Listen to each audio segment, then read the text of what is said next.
estudar sobre a Grécia, aprender sobre a cultura grega. Na Grécia tinha um deus principal, era Zeus, Afrodite, Artemis, Atene, Apolo. De 4 em 4 anos, eles homenageavam ao deus Zeus. Criaram os Jogos Olímpicos, a democracia, a filosofia. Por quê? Vou estudar sobre a Grécia, aprender sobre a cultura grega. Professor Tirson Marechal. É isso mesmo, né? Isso, Tirson. Tirson. Sem um N. Quando nós chegamos aqui, que a gente foi começar o programa, o Carlos Belo questionou se sua capacidade de cantar era a mesma de dar aula. É questionável, né? Questionável, né? Faz parte, né? Faz parte. Questionar, faz parte. duvidar. Duvidar faz parte. Isso é o processo, né, do diálogo humano, né, Tirson? Exatamente.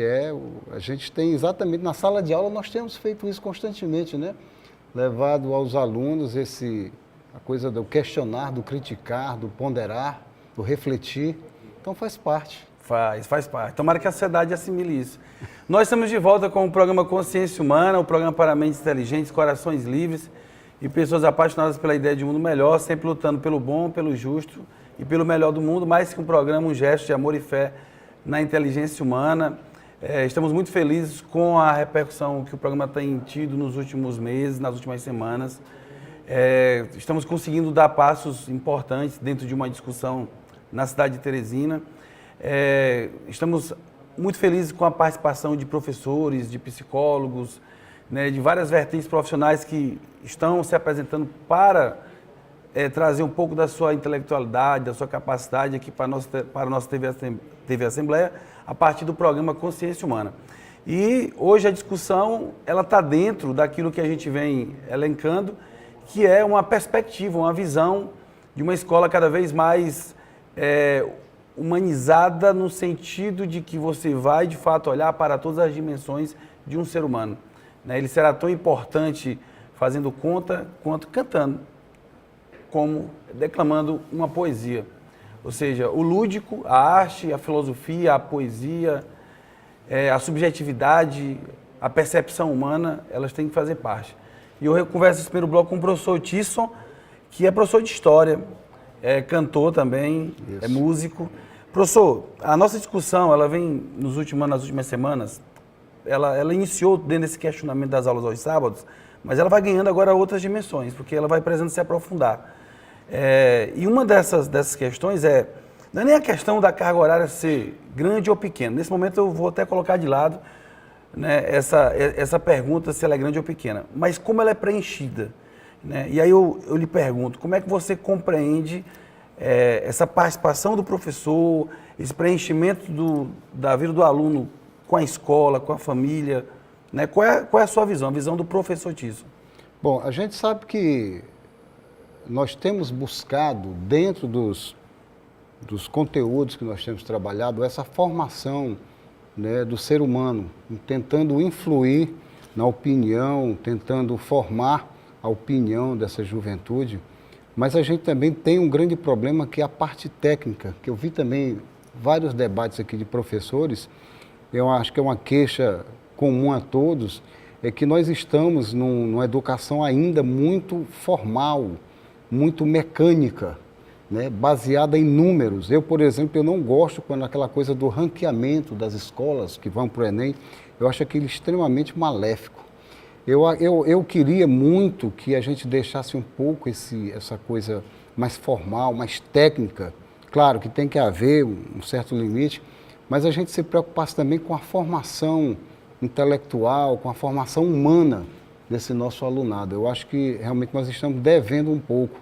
Nós temos várias disciplinas que vão trabalhar isso, como a sociologia, a história, a filosofia, mas a acho arte, que a literatura, mas acho que ainda estamos sobrecarregados dessa coisa mecânica, técnica, voltado à nota, voltado ao Enem. Isso, para mim, tem sido extremamente prejudicial. E aí você forma, muitas vezes, um profissional, um técnico, mas não forma bem um ser humano. Tício, você faz aí uma apresentação muito provocadora, né, dentro dessa questão, e por uns 3 momentos você usou algumas expressões onde você repetiu para dar ênfase, que é a questão dessa educação ser mecânica e dessa educação ser técnica. Às vezes, a sociedade ela tem dificuldade de se reinventar, ressignificar. Ela pede mudanças, mas ao mesmo tempo aqueles que estão pedindo mudanças também têm um problema de querer que os outros mudem de acordo com a sua convicção. Essa coisa mecânica, essa coisa técnica, você entende que ela interfere diretamente naquilo que o aluno vai sair, o tipo de aluno vai sair dentro da escola? Interfere, sim. Interfere porque nós estamos preparando pessoas para o mercado de trabalho e não seres humanos. Eu diria que a preocupação com a formação humana tem sido muito menor do que a preocupação do profissional, a formação acadêmica. Então você tem muitas vezes um profissional qualificado, né, mas extremamente deficitário quando se fala em valores e referências humanas. Tecnicamente competente. Tecnicamente competente. Humanamente muito falho, né? E você tem muitas vezes essa má formação humana, ela vai interferir inclusive no rendimento profissional daquela pessoa. Isso, por exemplo, essa dificuldade desse jovem que está saindo da escola, que você colocou aí, estamos preocupados em apenas levar a pessoa para o mercado de trabalho. Formar o técnico. Né?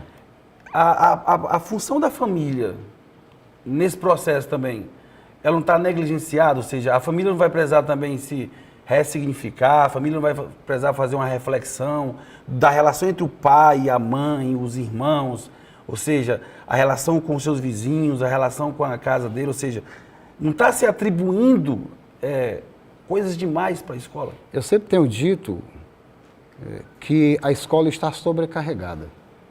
Nós temos, dentro do ambiente escolar, nós temos que resolver diversos problemas que fogem, né, ao trabalho pedagógico. Então, quantas vezes nós entramos na sala de aula, encontramos alunos com instabilidade emocional, alunos que vão colocar em cima do professor, né, às vezes a agressividade, às vezes a carência, né, e o professor acaba tendo que sair do seu padrão normal e tendo que ser um faz-tudo, né? Ele tem que assistir ao aluno, ele tem que prestar atenção. Então, assim, eu fico sempre pensando na formação do ser humano. O que é que forma uma pessoa, o que é que faz uma pessoa feliz, um adulto ser feliz? Eu acho que tudo começa em casa, né? É impossível um ser humano ser equilibrado, ser feliz, ser depois um grande profissional, um grande ser humano, se ele não tem essa base em sua casa. Se ele não tem uma família que converse com ele, que o apoie, né, que dê sustentação, que valorize ele. A gente tem visto aí na história, por exemplo, eu estava estudando sobre Hitler, sobre Stalin, e você vai perceber na formação de caráter deles essa deficiência na família, né? Todo mundo sabe que quando você é criança, você é o espelho. Aliás, você se espelha na sua família, no pai e na mãe. Ora, se o pai e a mãe não dão essa referência, não dão essa proteção, como é que você espera que aquela criança vá ser um adulto, né, uma pessoa equilibrada e feliz? Não dá. Então, assim, eu acho que é essencial na formação do ser humano você primeiro ter uma família. É claro que a família hoje ela está muito, como é que eu vou... a palavra que nós vamos utilizar, fragmentada, ela está muito transformada. O conceito de família está muito amplo, né? Mas vamos colocar a família como aquele seio do amor, da proteção, do carinho, do afeto. Vamos colocar assim, não só biologicamente, né? Então, assim, você tem nessa formação o trabalho da família, né? A escola deve entrar com conhecimento e não sobrecarregada de todas essas, muitas vezes, de ter que suprir emocionalmente o aluno, né? Você tem, então, família, escola... Você cita, Tício, eu estou lembrando agora de um filme que eu gosto bastante, até recomendo aos pais que possam assistir esse filme, os professores também, chamado O Substituto. É um filme belíssimo, que ele vai contar a história de um professor substituto dentro de uma escola, onde ele só conseguia exercer a função dele enquanto professor se ele fosse substituto, porque ele não conseguia ter relações duradouras. E quando você vai aprofundar dentro do filme o porquê disso, o filme vai abordar praticamente todos os personagens, serão contados a história deles psicologicamente. O grande problema deste professor, estava na sua família, né? Na relação que ele teve com a mãe, com o avô, né? Na relação que ele teve com o pai, que ele vai terminar levando para a sua vida, né? A necessidade da solidão por conta dessa relação familiar. E que a escola não pôde resolver porque não era o papel central da escola. E a escola não vai conseguir observar tudo isso, embora ela seja muito importante. Aí entra essa questão familiar, para que o aluno possa chegar, para nós, por exemplo, que vamos estar na sala de aula, e ele possa chegar pleno de si mesmo, da sua própria família, para poder ali, sim, viver o ambiente escolar e o debate do conhecimento. Olha, Léo, toda regra tem exceção, mas o que a gente tem visto, naqueles alunos que são mais interessados, que são mais competentes, que mostram um real interesse, né, no seu sucesso escolar, a gente sempre tem percebido, e muitas vezes já um adulto, um profissional bem-sucedido, você tem percebido toda uma base, todo um amparo familiar por trás daquela criança ou daquele adulto de sucesso. Então eu não consigo desvencilhar de forma nenhuma, né, o equilíbrio emocional, né, a disciplina, a organização e o sucesso profissional com uma base familiar sólida, carinhosa, onde há afetividade, onde há segurança, né, onde há assistência. Quando o professor Tisson faz essa provocação da família, eu até penso o seguinte, você que, não sei se você vai concordar comigo, você que é telespectador, assim como as escolas, a família é uma instituição importantíssima na sociedade. Como a igreja é uma instituição importante, né, a política tem áreas importantes, e as famílias elas não precisam ser perfeitas.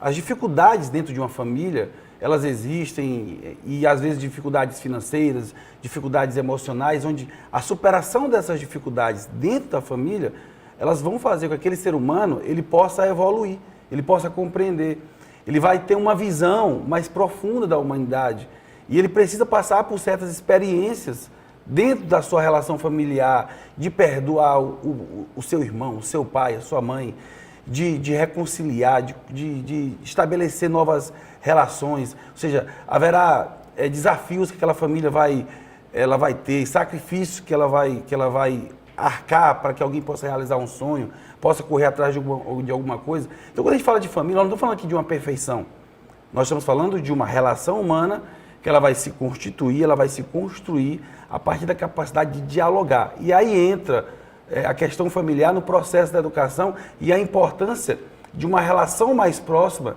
entre pais e filhos, porque nós estamos no século XXI, século de muita informação. Então, as pessoas precisam trocar mais ideias, principalmente dentro de casa.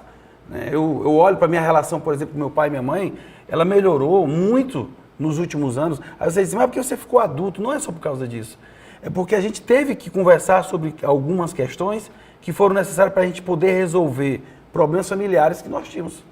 E eu estou percebendo também, com um certo lamento que eu percebo, que a nossa sociedade, eu diria que nós estamos passando por uma crise moral sem precedentes.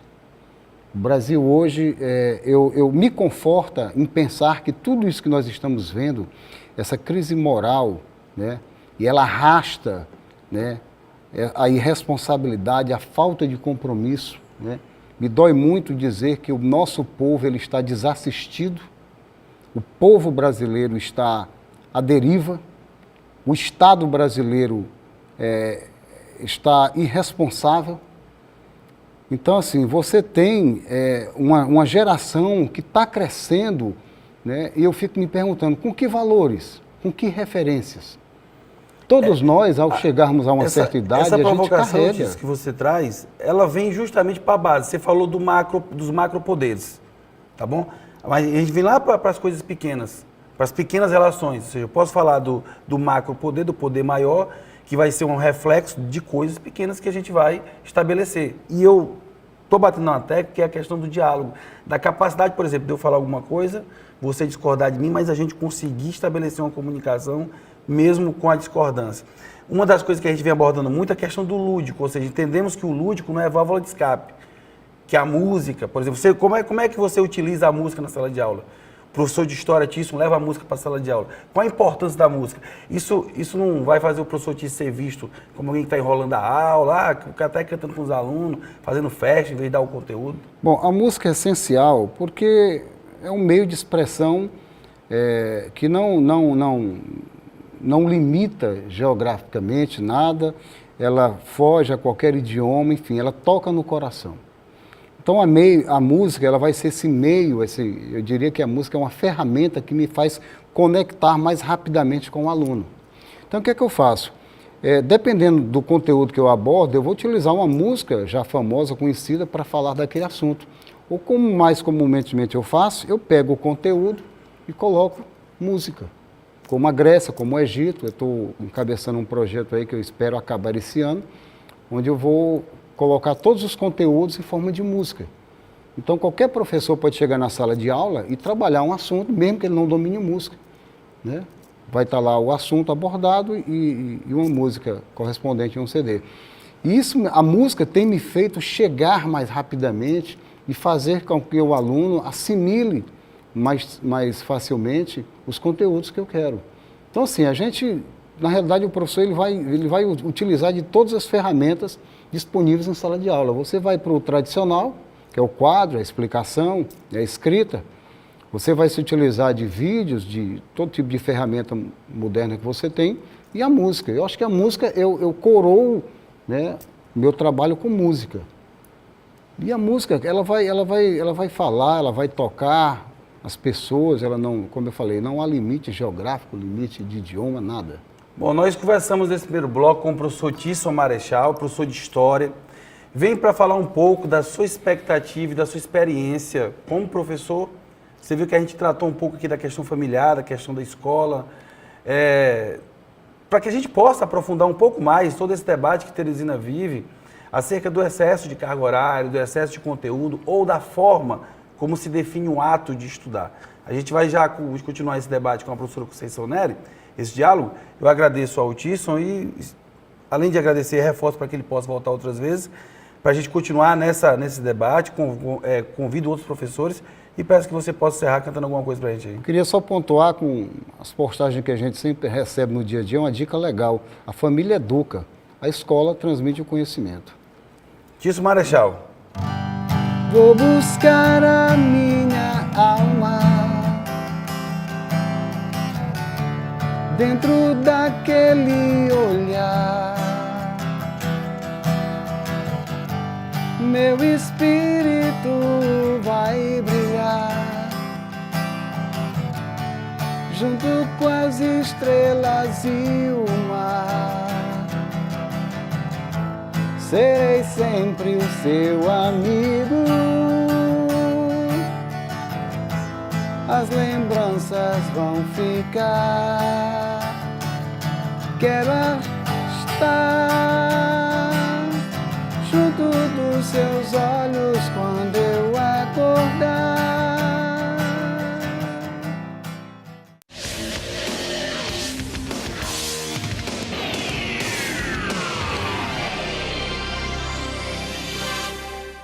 Estamos de volta agora no segundo bloco do programa Consciência Humana. Programa Consciência Humana que vem trazendo para você, que é nosso telespectador aqui da TV Assembleia, uma discussão focada na educação. A educação de uma forma geral, a educação que vem da família, a educação que vem da escola, a educação que vem da própria sociedade, ou seja, de todas as instituições sociais que nós temos. E vivemos hoje um amplo diálogo, não vou mais usar a palavra debate, mas um amplo diálogo para compreender, né, quais são as ferramentas, qual a caminhada que a sociedade deve seguir. E hoje há um questionamento, sim, a questão da excessiva carga horária, a forma como nós estamos enxergando as coisas. Costumo dizer que aqui não se propõe trazer uma verdade absoluta. Na verdade, nós estamos propondo o pensamento, a reflexão. E aí cada um, claro, vai ter a sua percepção da coisa, vai explanar, vai apresentar. E eu acho que quando as pessoas, tenho certeza, quando as pessoas falam com honestidade, e quando elas falam com o coração, elas podem até estar erradas, mas elas estão contribuindo de forma profunda para a sociedade. E é isso que eu pauto, por exemplo, o nosso programa e as pessoas das quais eu estou escutando também. Elas falam com honestidade, é a visão, é a perspectiva delas. Então vamos entender, vamos dialogar, né, vamos permitir, né, que as coisas possam acontecer e que elas possam evoluir. Nesse segundo bloco do programa eu recebo a professora Conceição Nery, já esteve no programa algumas vezes, né, não é a primeira vez. A gente fica muito feliz com a presença dela, porque a Conceição é uma pessoa que faz da sala de aula, né, uma realização de vida mesmo, ou seja, é um grande acontecimento. Ontem, Conceição, debatia no programa, até do programa Bancada Piauí, na Antena 10, com meu amigo Tony Trindade e os seus convidados, né, sobre a questão do ato de estudar. E eu até colocava uma situação que, às vezes, na sociedade da gente, se ilude muito quantidade de aula com o ato de estudar. Quando a sala de aula ela tem uma função no ato de estudar, mas ela não é o ato de estudar por si só. Muito obrigado por ter vindo. Como é que você compreende assim, essa definição do ato de estudar? Boa tarde, Elielson. Boa tarde a todos. Eu quero iniciar agradecendo mais uma vez pelo convite. É uma honra muito grande estar no programa Consciência Humana. E eu vejo o ato de estudar como um ato prazeroso, embora esse ato prazeroso seja um ato que precisa ser lapidado. E a sala de aula é, indubitavelmente, instrumento de lapidação. E, para isso, é preciso que o professor esteja muito atento e sempre em ação. E eu não me refiro à ação técnica, como o professor Tisson há pouco comentou. E, utilizando palavras do meu amigo Aldemar Nunes, professor de matemática, também esteve no Consciência Humana, as disciplinas são colocadas, eu gostei muito da metáfora que ele adotou, em vala comum. E dentro do espaço escolar, esse termo vala comum ainda embota muito tanto o olhar do aluno, quanto, consequentemente, a aprendizagem. Então, o ato de estudar precisa, na minha concepção, ser apurado, depurado, com muito cuidado e com muito carinho. Além da seleção do conteúdo para o que o aluno, de fato, vai precisar no Enem, que tem sido o foco das escolas, é preciso também que o aluno sinta sabor no saber. Conceição, você trabalha com subjetividade, com percepção, com poesia, com literatura, com arte. Às vezes as pessoas acham que isso é besteira, né? Besteira. Que é uma válvula de escape, que é um descanso. Eu ouvi isso a vida inteira, a começar pela minha formação familiar. Minha mãe era da área de exatas e a disciplina literatura ela sempre considerou secundária. E outro dia eu ouvi de uma pessoa dentro do espaço escolar, da mãe de um aluno, para ser mais precisa, que as nossas disciplinas, filosofia e literatura, são periféricas. Fiquei muito triste com essa palavra. Mas esse termo não se transformou em desestímulo. Troquei o de imediatamente, em desafio. Porque se é uma disciplina periférica, da qual o aluno não vai precisar, cabe a mim redimensionar. O professor David, há 2 programas atrás, colocava justamente uma situação parecida, quando ele disse o seguinte, que quando você vai conhecer, né, você vai para o ato de aprender, você não tem que precisar buscar onde é que eu vou usar isso, onde é que eu vou usar aqui essa filosofia ou essa poesia. Você vai simplesmente aprender, você vai conhecer. O ato não te exige que você transforme aquilo numa ferramenta imediata. Mas, por exemplo, a fala dessa mãe que você citou, ela é uma fala que ela reflete uma certa consciência coletiva. Né? Se eu fosse usar aqui, por exemplo, o sociólogo Durkheim, ele coloca lá que você tem a questão, né, da exterioridade, da generalidade, da coercitividade. Ou seja, esse pensamento dessa mãe não é propriamente dela, mas é do meio que fez que ela pensasse daquela forma. Você agora tocou numa tecla preciosíssima e quando você fez o convite, eu pensei nesse livro, Poesia e Filosofia, achei inclusive a sua cara e aqui tem muitos questionamentos a esse respeito. O que o aluno vai precisar na sala de aula, precisar para a vida, precisar para o Enem. A verdade é que há muito imediatismo no ato de aprender. E tocando na tecla que você acabou de falar, uma frase belíssima de Manuel de Barros, que a poesia é um inutensílio. Para que eu preciso de um utensílio? O utensílio requer uma tarefa imediata. E a sala de aula não é essa tarefa imediata. É uma tarefa do professor, que vai colher os frutos depois, muitas vezes, e do aluno, que certo dia vai ter um estalo e dar sentido àquele saber. Por que que eu preciso colher de imediato? Então, quando o professor Aldemar, pegando mais uma vez o gancho, fez a distinção entre a matemática, a química e a física, eu achei isso muito interessante também. A questão da comprovação, mostrar para que serve de imediato, e a literatura, a poesia, serve para quê? Uma pergunta que eu já ouvi muito na sala de aula. Professora, para que literatura mesmo? Eu estava hoje pela manhã buscando algumas leituras antes de gravar esse programa com você, e aí eu encontrei um dado interessante na internet. Eu fui ver qual é o livro mais lido nos presídios brasileiros. Eu fui atrás e, coincidentemente, até homenagem a um ser que eu gosto bastante, o livro mais lido nos presídios brasileiros hoje é Crime e Castigo, de Dostoiévski. A profundidade dessa revelação, para mim, como professor, ela é fantástica. Porque quem já leu Crime e Castigo, quem conhece a literatura russa de Dostoiévski, entende que ali não é uma leitura simples, fácil, mas é uma leitura altamente existencialista, profunda, que ela faz com que o indivíduo ele repense toda a sua conduta de vida. Ou seja, onde é que esse dado pode acrescentar, por exemplo, às autoridades? Por que os presos brasileiros que estão lendo, que vão lá pegar o livro, eu achei essa estatística interessantíssima, por que eles estão pegando crime e castigo? É pela palavra, crime e castigo, pelo título? E quando eles adentram o livro, ou seja, o que está ficando dentro deles? Ou seja, a presença da literatura nesse sentido. O Michel Foucault, ele colocava muitas vezes, né, na filosofia, uma certa comparação entre as escolas e os presídios, onde, na verdade, a escola seria uma espécie de instituição que ela tinha que prevenir. O presídio vai punir, né? Então a escola prepara para que não haja a necessidade. Daí tem um livro belíssimo dele, Vigiar e Punir.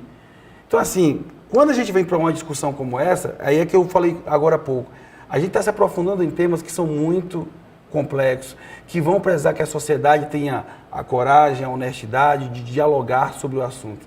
Daí é que a gente convida você hoje para que você possa trazer um pouco dessa sua experiência. Você trabalha em grandes escolas de Teresina, escolas que são renomadas, que são centenárias, escolas que têm um papel fundamental dentro de uma construção de vanguarda da sociedade teresinense, na formação de pensadores e não só de profissionais, né? Quando, por exemplo, aqui eu vou pensar no Instituto Dom Barreto da Vida, quando eu penso no Colégio das Irmãs, quando eu penso no Diocesano da Vida, no Santa Maria Gorete, colégios que têm uma certa tradição na cidade, eu não vou olhar só, eu vou dizer, daquela escola vai sair um profissional. Não, daquela escola vai sair alguém que vai comandar a sociedade. Como deve sair de qualquer outra escola. Mas essas são escolas que elas estão formando pensadores, ou seja, pessoas que vão estar ali atuando diretamente.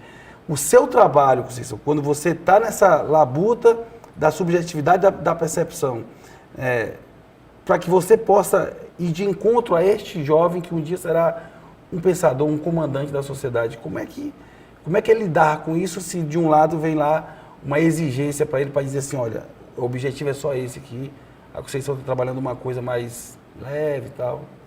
Eu diria a você, Elielson, que é um trabalho de formiguinha, é um trabalho de depuração, como eu falei há pouco, de muita percepção e de muito cuidado e critério. Quando você falou no título Crime e Castigo, embora eu não tenha lido esse livro, ainda está na minha relação de leitura, é um título bastante impactante e com certeza ele é buscado a princípio pelo título em si, mas nos presídios brasileiros remetem a uma série de percepções que são muito complexas, difíceis de serem mencionadas e mensuradas.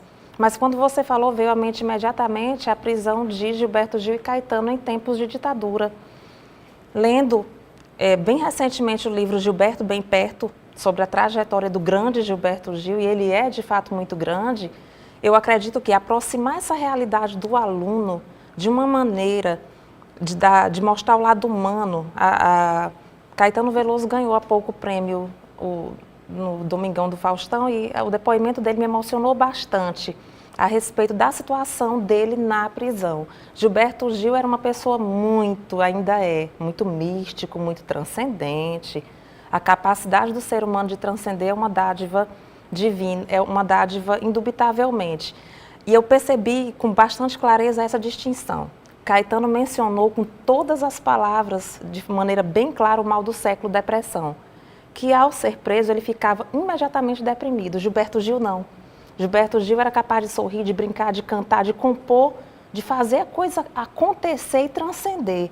Então, mostrar esse lado para o aluno em sala de aula, que nada daquilo que eles compõem é magia, que é genialidade, também há um toque de transcendência e grandiosidade nisso. Mas mostrar o que eles passaram, o que eles sofreram, quais as nuances mais delicadas do ato de composição, eu acredito que seja por parte do professor uma missão e provoca no aluno uma aproximação do objeto de conhecimento. O filósofo Nietzsche, ele fazia uma crítica muito contundente ao fato de que, na ótica dele, a história da filosofia, do pensamento humano, ela priorizou muito o lado apolíneo, a racionalidade, né, em detrimento do dionisio, que seriam as emoções. Você entende que a gente teve esse desequilíbrio ao longo do tempo e hoje a gente tem muita dificuldade de equilibrar a emoção com a razão? Sim. Os próprios alunos não têm essa facilidade, têm essa dificuldade de começar pelo âmbito familiar e muitas vezes se envergonham de se emocionar. Isso é uma coisa cotidiana. Perceber que o aluno se sentiu tocado pela palavra, mas demonstrar emoção naquele momento diante dos colegas pode parecer fraqueza. Ou, como eles próprios dizem, pagar mico. Emoção é uma fragilidade. É uma fragilidade. E é uma fragilidade que muitas vezes precisa ser abafada, precisa ser camuflada. Eu fico imaginando, porque assim, a gente está na sala de aula, né? A gente é professor de fato, de direito, no sentido de estar ali construindo a coisa em si.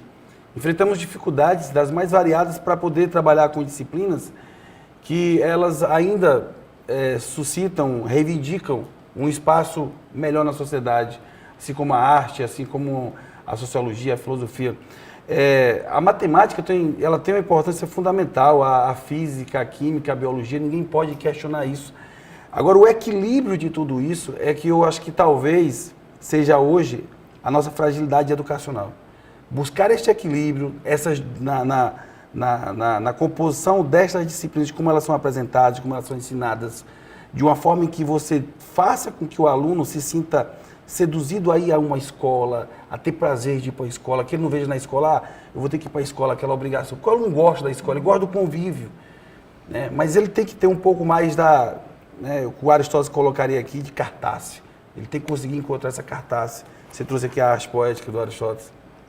Essa cartaz nós estamos longe desse momento ainda. Você é uma pessoa otimista ou pessimista com relação a tudo isso que a gente está vendo? Otimista. Apesar do panorama da sala de aula, do panorama da vala comum, o professor precisa persistir. Então, a respeito dessa ideia, eu acho que o professor é cotidianamente um grande transformador e ele não pode deixar a sua disciplina ficar em detrimento das outras. Esse equilíbrio, acredito eu, é muito balanceado e propiciado pelo professor, porque dá para perceber com nitidez, pela nossa experiência, que o aluno tem uma aptidão mais para uma área do que para outra. Agora, ele precisa conhecer, e uma palavra que foi crucial no seu questionamento foi a palavra sedução. Como o aluno vai se sentir seduzido a assistir uma aula. E aí eu vou pegar mais uma vez o gancho do professor Tisson, que falou que utiliza a música em sala de aula. Eu acredito que a música é um belíssimo alimento para a alma, e eu também utilizo em sala de aula cotidianamente essa estratégia de levar Gilberto Gil, Caetano Veloso, Oswaldo Montenegro, ou até, sem querer discriminar, Mamonas Assassinas, Pelados em Santos, e composições que já têm sido utilizadas na FUVEST. Porque quando fala o nome de um grande vestibular, o aluno se ajeita na carteira e diz, agora eu vou prestar atenção, se caiu na FUVEST eu vou de fato precisar. Mas antes de mostrar o sentido utilitário da canção, puxar pelo panorama da emoção, cantar com eles, dançar com o aluno, por que não?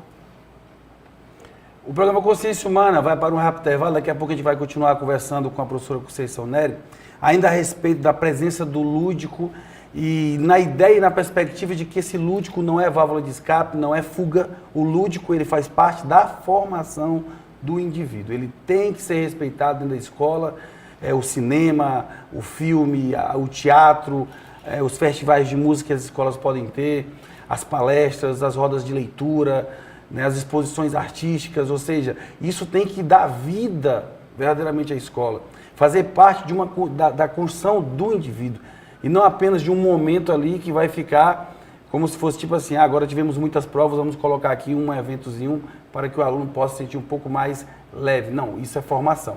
Tá bom? Esse é o programa Consciência Humana. Já já nós estamos de volta para o último bloco do programa e contamos sempre com a sua audiência. Nós vamos ali e voltamos já, não sai daí.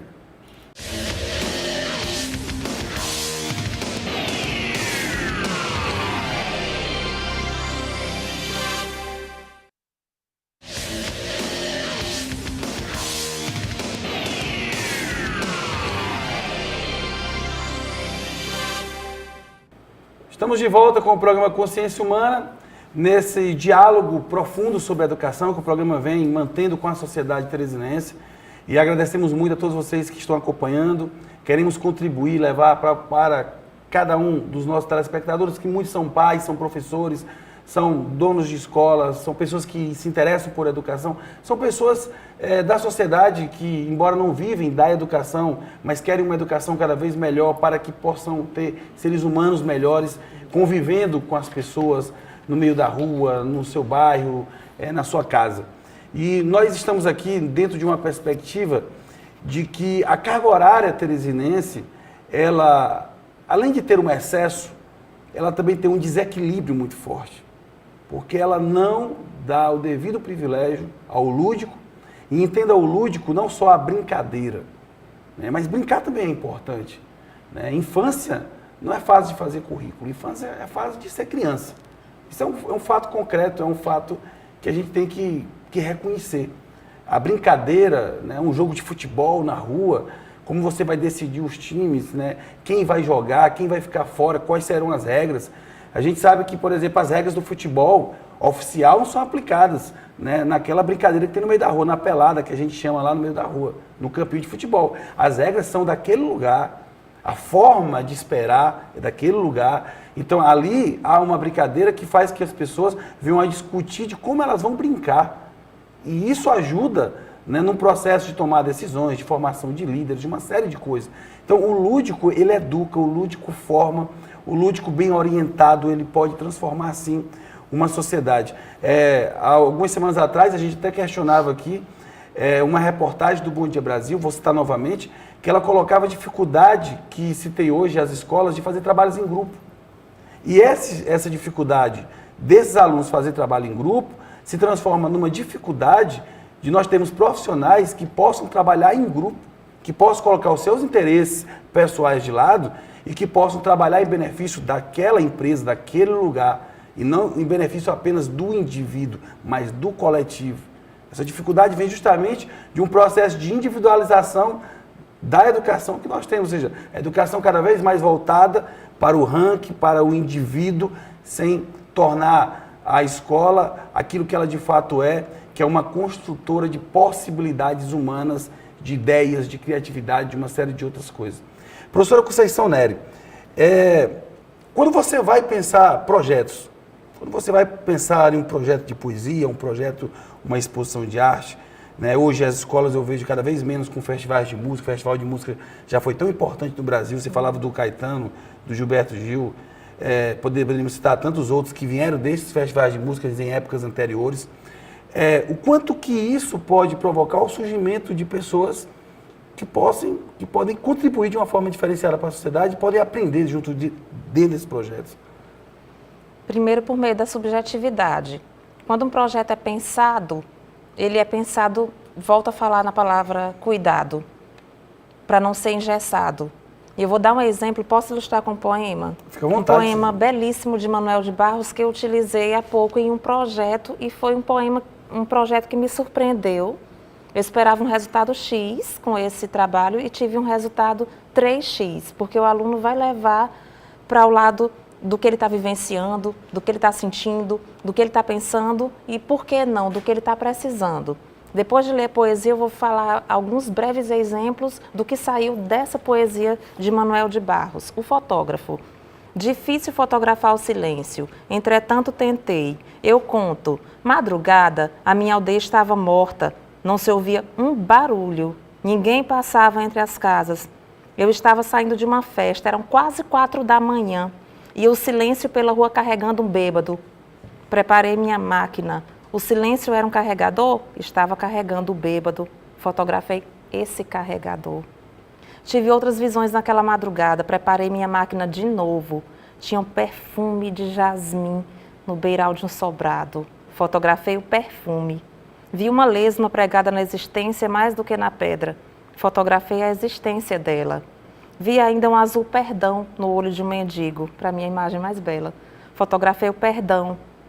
Olhei uma paisagem velha desabar sobre uma casa, fotografei o sobre. Foi difícil fotografar o sobre. Por fim, eu enxerguei a nuvem de calça.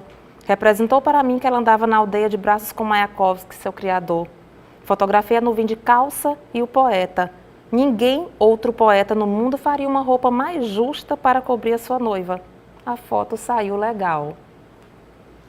Dentro da perspectiva de fotografar o silêncio em uma escola centenária, em uma escola muito bela, nós saímos pelo pátio e pelos lugares inusitados da escola, pelos corredores, por uma janela, um beco que ninguém quase cruza, e os alunos foram convidados a fotografar o silêncio. Essa experiência foi feita em 2 grandes escolas e em 2 escolas centenárias, mas eu fiquei muito impactada com os resultados.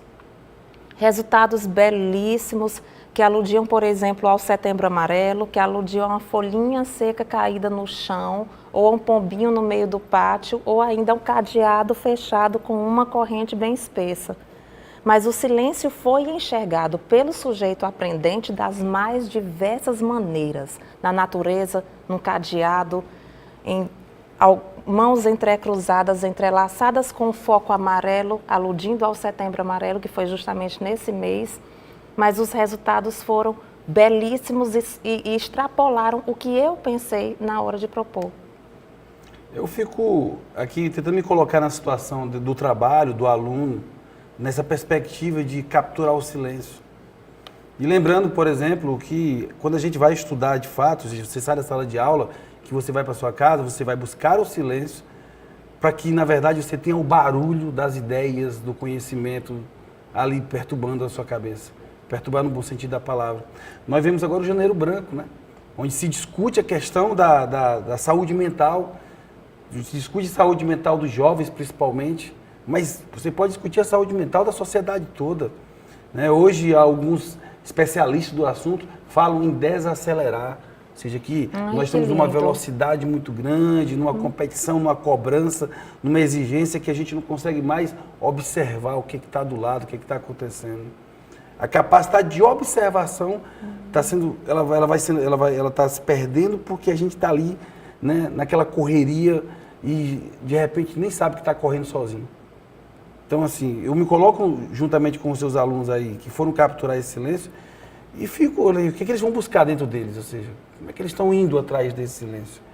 Né? E a sociedade, né? Qual é o silêncio que a gente tem para poder olhar uns para os outros? O silêncio, ele é educador. Sim. Ele é necessário. Às vezes é preciso parar. A vida é pausa e movimento. Verdade. A gente precisa das pausas. E o silêncio de cada um tem uma tonalidade diferente.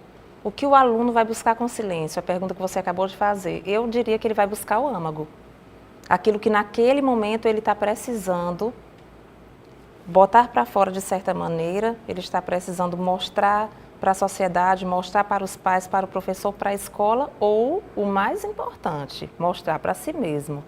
E esse processo de desaceleração passa pelo olhar vagabundo, pelo olhar despropositado, como diria um dos grandes nomes da literatura brasileira também, que é Manuel Bandeira.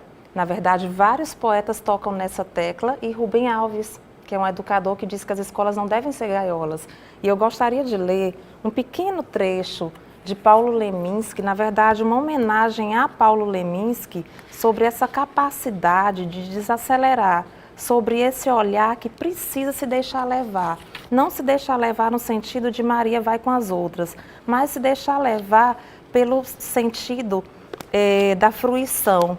E Paulo Leminski é um nome muito grande de nossa literatura. Eu fiquei muito emocionada com essas palavras e gostaria, nesse momento, de fazer essa partilha. Malandro da linguagem, Leminski não é apenas um intuitivo, um criativo, um sacador, como 130 milhões que se dispensam de conhecer seus ofícios. Como observa Haroldo de Campos, sua poesia é sempre construída, sabida, de fabro, de fazedor. Esse auto-intitulado Cachorro Louco queimou pestana na poesia universal, sabe onde está pisando e com quem, queira ou não queira, o poeta de hoje tem de se confrontar. Diante dos faixas pretas da linguagem, Leminski não descuida do preparo físico. Achei isso uma delícia, o desacelerar e ao mesmo tempo se confrontar, o que parece uma coisa extremamente paradoxal. Basicamente é o que a sociedade precisa, às vezes, entender que ela está vivendo. Você precisa se colocar, você se coloca diante do espelho e você vai fazer perguntas a si mesmo, né? Você, às vezes, tem um momento de solidão e você vai fazer perguntas a si mesmo. Ou seja, as perguntas, né, não podem incomodar, as perguntas não podem incomodar, os questionamentos não podem incomodar. A poesia, ela termina sendo, hoje na sociedade da gente, muitas vezes, um incômodo. Incômodo por quê? Porque ela vai provocar ideias, né, percepções que muitas vezes, né, muitos pretendem que ela fique ali guardadinha, escondida, porque se tenta impor uma perspectiva, uma visão de mundo do qual se acha que existe apenas uma única via, né, em toda essa lógica. Então, assim, professor Conceição, é uma pergunta até mais bem pessoal, você responde como você achar melhor. Como professora, a professora Conceição, ela se sente livre? Sim. Apesar de todas as amarras, aspas, em negrito, impostas pela condição da sociedade, pela condição das escolas, e uma coisa que eu sempre deixo bem claro, cada cabeça uma sentença, cada espírito uma detença, a professora Conceição tenta ser inteira onde está, lembrando um pouquinho de Ricardo Reis, para ser grande e ser inteiro, nada teu exagera ou exclui. Ser todo em cada coisa, põe quanto és no mínimo que fazes. Assim em cada lago a lua toda brilha porque a alta vive. E apesar dessas amarras, como há pouco falei, eu me sinto livre sim. Livre e muito estimulada. Cada começo de ano eu fico, quando você, por exemplo, fez o convite, eu fiquei perto dos meus livros como uma criança na loja de brinquedos. Sem saber qual citação pegar, qual poeta mencionar, porque é isso que a gente vai encarar. Novos alunos, novos sujeitos aprendentes, prontos para serem estimulados. Então, cada começo de ano para mim é uma coisa maravilhosa, eu me sinto muito feliz, além de livre, e na necessidade de persistir. Às vezes a gente passa por um processo de rejeição do próprio aluno, no sentido de para que serve a literatura, uma pergunta que eu ouço muito nos primeiros dias de aula nas séries iniciais, mas é uma pergunta que eu tenho feito questão de responder com muita garra, com muita coragem e abraçando o desafio, de saber que meu aluno não está ali para gostar, e nem a literatura é uma deusa Vênus para ser sempre apreciada, mas aos poucos ela pode ser assimilada e, por que não, saboreada. Professora Conceição Nery, você também é mãe de 2 filhas lindas, Obrigada. Do qual eu já tive a oportunidade de ser professor, estão acompanhando aqui a entrevista no estúdio. O que a mãe Conceição espera para as filhas? Como é que a mãe Conceição lidar com a educação das filhas? Como é que faz o acompanhamento? Fale como mãe. Eu também penso para elas um processo de liberdade, de paixão, de escolher o que elas querem realmente fazer. Então, eu enxergo nessa perspectiva, porque eu fui muito tolhida nesse sentido, pela formação de minha mãe, que era matemática, que era contadora. Ela achava literatura, filosofia, bobagens e dizia isso com todas as letras.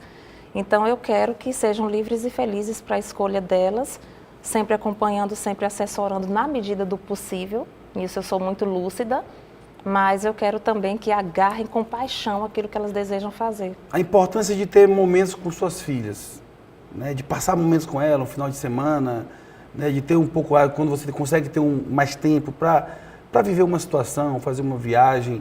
Assistir um filme. Assistir um filme, ir no cinema, né? Ir na igreja. Essa relação, a importância disso para a formação delas. É primordial, como o professor Tisson falou há pouco, muita coisa começa na família. Eu não diria tudo, até porque a mídia hoje tem uma influência incrível. E o próprio Gilberto Gil há muito tempo já percebeu isso, na década de 60. Ele tem uma composição belíssima chamada Parabólica Amará, onde ele, suprimindo uma sílaba somente, uniu a parabólica, sinônimo de tecnologia, com camará, algo tão primitivo. Então, eu acho isso, a questão da formação, muito importante, primordial, e a gente tenta, na medida do possível, também lapidar. A relação que você tem enquanto mãe com os sonhos das suas filhas. Como é que você se envolve? Como é que você participa? Como é que você, tipo assim, aqui eu estou me metendo demais, aqui eu estou cortando as asinhas, ou aqui eu estou dando asas para minhas filhas poderem lutar. O medo da mãe e da filha se frustrar, se decepcionar e querer evitar a dor. Isso tudo é muito complexo, né? Muito. Muito complexo. Eu não tenho filhos, dá um pouquinho disso aí pra gente. Eu parto muito de minha experiência pessoal e eu falo também da experiência com minha mãe, minha querida e saudosa mãe, em sala de aula. Da questão do tolher, dizer você vai ser juíza, você não vai ser professora. Então eu falo isso com muita clareza, que ela tinha uma algeriza à minha profissão e foi onde eu encontrei minha verdadeira paixão. Então eu quero também que elas encontrem um objeto pelo qual elas se apaixonem. Você falou numa palavra para mim importantíssima durante a entrevista, sedução. Então o ato de seduzir, o ato de afetar, inclusive afetar é do latim, significa atingir emocionalmente. O próprio Gilberto Gil, estou citando muito esse nome, mas eu li recentemente sobre ele, estou cada vez mais fã, ele não conseguia em nenhum momento desvencilhar o afeto do ato de compor. Nas horas difíceis, como a hora da separação, na música Drão, belíssima, que ele escreveu para a esposa Sandra, mas o afeto sempre esteve presente. E pegando mais uma vez o gancho do professor Tisson, a família não é e não precisa, na minha percepção, professora Conceição, e nem consegue ser perfeita. Mas é dentro das imperfeições que a gente consegue se lapidar como ser humano. Mas para ela evoluir, ela precisa conviver. Precisa conviver com suas imperfeições e suas lacunas também. Então precisa de tempo. Precisa de tempo. Precisa de tempo. Bom, você que acompanha o programa Consciência Humana e está chegando ao final, Conceição, muito obrigado pela sua presença. Hoje eu apertei um pouquinho aqui a pessoa da Conceição, saí um pouquinho da professora. Eu que agradeço mais uma vez, uma grande honra participar do seu programa. Você que acompanhou o nosso programa, gente, é aquilo que a gente vem falando com muita naturalidade, muita tranquilidade. Nós precisamos conversar sobre os assuntos que são importantes. Educação é um assunto importantíssimo. Eu costumo dizer que nós não podemos, um pai, eu não sou pai ainda, mas tenho 2 sobrinhas que tenho como filhas, o pessoal diz, não, é a mesma coisa e tudo mais. Não é a mesma coisa, mas a gente que é professor, a gente se envolve na vida das pessoas. A gente gosta das pessoas, a gente quer que as pessoas dêem certo, que elas não desistam dos seus sonhos. Eu não preciso biologicamente ter alguém ali para depender de mim. Né? A humanidade toda, a gente quer ser melhor como humanidade. Essa que é a grande questão. E o nosso programa, a nossa fala, a nossa participação dentro dessa discussão que se iniciou em Teresina, com relação aos sábados sem aulas, ela vem para dar uma contribuição a todos que têm a sua ideia. Que entende que o sábado tem que ter uma aula normal, que o domingo possa ter uma aula, ou seja, aqueles que entendem que não tem que ter. Eu entendo que nós precisamos revitalizar, ressignificar, mudar os conceitos. E não se muda do dia para a noite, mas só se muda quando se para pensar e para verdadeiramente querer dialogar sobre o assunto. E esse é o grande ponto que nós temos comentado, discutido aqui no programa Consciência Humana. Não é uma luta, eu não vejo, por exemplo, tantos pais fizeram questionamentos, mas fizeram questionamentos porque eles têm o direito de fazer esse questionamento. Como os professores também têm esse direito. Nós, professores, vou bater na tecla, nós, professores, temos que ser um pouco mais corajosos, no sentido de falarmos, no sentido de termos coragem de entender que quando eu falo com um coordenador, quando eu falo com um diretor, quando eu falo com alguém que hierarquicamente está acima de mim e dou uma opinião divergente dessa pessoa, não estou querendo enfrentar. Eu apenas estou querendo colaborar porque estou pensando sob uma outra perspectiva. E que esta ação, ela é natural, ela é normal. Porque nós, professores, não só reproduzimos pensamento, nós produzimos conhecimento, nós produzimos ações. E a nossa função de professor não é uma função fácil. Pesquisas apontam que no Brasil hoje, muitas pessoas estão desistindo da profissão de professor. Não estão querendo ir para a sala de aula. Outros tantos fazem da sala de aula um passatempo, um bico. Mas não fazem da sala de aula uma missão, uma profissão. Quando é que esse país e essa sociedade e os próprios professores das próprias escolas vão parar para pensar nesse papel que o professor está desempenhando? E da forma como esse professor ele é visto quando ele fala alguma coisa. Então, o que eu vejo ainda é que nós, professores, precisamos ter um pouco mais de coragem para colocar aquilo que a gente pensa, de uma forma prudente, de uma forma educada. Quando você vai divergir para construir. Isso é como uma relação de um casal, isso é como um time de futebol, né, que você às vezes entra numa divergência para chegar a algum lugar. O diálogo é altamente necessário. A gente vive uma sociedade hoje que precisa aprender a escutar. Falamos muito, escutamos pouco. O programa Consciência Humana levou para você mais uma parte desta grande etapa de discussão que a gente vem tendo em Teresina. E volto a repetir, na Assembleia Legislativa vai, nesse ano de 2018, ter uma grande discussão acerca do projeto indicativo de lei do deputado João Matos, que trata sobre uma mudança de perspectiva nas aulas aos sábados. Nós vamos acompanhar atentamente e vamos trazer os mais variados profissionais e pessoas envolvidas com a questão para trazer uma luz, uma ideia, um ponto de vista. E você tira suas conclusões, né, daquilo que você entende ser melhor, entende ser verdadeiro. Nós não queremos ser a verdade, nós queremos apenas levar as provocações para que vocês possam pensar. Esse foi mais um Consciência Humana, o programa para mentes inteligentes, corações livres e pessoas apaixonadas pela ideia de um mundo melhor, sempre lutando pelo bom, pelo justo e pelo melhor do mundo, mais que um programa, um gesto de amor e fé na inteligência humana desde o dia 30 de julho de 2007, aqui na TV Assembleia do Piauí.